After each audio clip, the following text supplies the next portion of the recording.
მზად რო ვთქვი ეკალა თუ შენ ხვდა აუცილებლად მოვუკრებ თქო საჯავახოდა რო გადმოუხევ ჩოხატაურისკენ აგერ უკვე იწყება ეკალას ბუჩქები და აგერ კი შენ ხვდა და მოვუკრებ მინდა რომ ამით არ გავაკეთებ არც ფხალს არც დავაძმარებ უბრალოდ მინდა რომ სალათს რო გავაკეთებ გავაფორმო და გავამდიდრო ეკალას ნორჩი ყლორტებით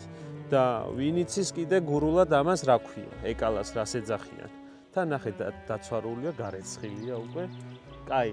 ვინც არ იცით გეტყვით რომ ძიგურა ქვია ასე რომ სალათს გავაკეთებთ ძიგურას ყლორტებით